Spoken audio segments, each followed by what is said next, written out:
আমাদেরকে যেটা বলেছে, যে আমাদের কাছে যেটু স্বীকারোক্তি দিয়েছে, তার বিভিন্ন সময় শরীরের বিভিন্ন স্পর্শকাতর জায়গায় হাত দিয়েছে। তাকে যখন বাইরে যেত সে দুজনকে তালা দিয়ে যেত, বা তার ছেলেটাকে যখন ছেলেটার সামনে মেয়েটি বলেছে যে ছেলেটি আমার হাজব্যান্ডের সামনেই সে বিভিন্ন সময় আমার শরীরে হাত দিত, আমার জড়ায় ধরতো, এই কথাগুলো আমাদেরকে বলেছে। ওখানে আমরা দেখেছি এটা ফোর্স করেছে, যেটা রূপা বলেছে আমাদের কাছে, সেটা হলো যে সে ফোর্স করে বলছে অন্য কোথাও থাকতে পারবে না, এখানে থাকতে পারবে। আর ইয়েও নেই ওখানে, দেখলাম যে আমরা কোনো আর মানে অন্য কোনো ফার্নিচার বা খাট বা কোনো কিছু অন্য কোনো রুমে নেই, নেই। আর ওটা ফোর্স করেছে এই এই ওই ওই ওই ছেলেটাকে মেরে ফেলার হুমকি দিত সবসময়।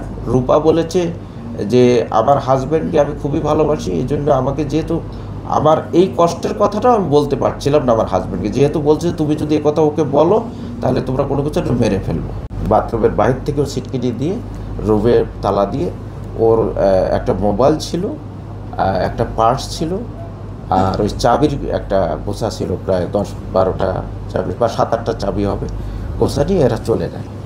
তো তারপরে সাইফুর রহমান ভুঁইয়া কোনোভাবে ভেঙে টেঙে প্লাস্টিকের দরজা যেত বাথরুমে বের হয়ে ব্যালকনিটা বারান্দা, ছোটো বারান্দা দেখেছি, সেখানে চিৎকার করলে তখন স্থানীয় লোকজন এসে তাকে দ্রুত হাসপাতালে নিয়ে যায়।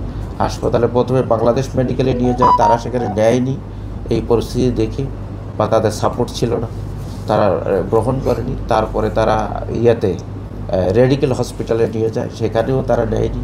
তারপরে লেক ভিউ হসপিটালে যাওয়ার পরে সেখানে তারা চিকিৎসা কিছুটা শুরু করে, আধা ঘন্টা পরে তারা জানিয়ে দেয় যে না, সে ডিক্লাইন করেছে, মারা গেছে।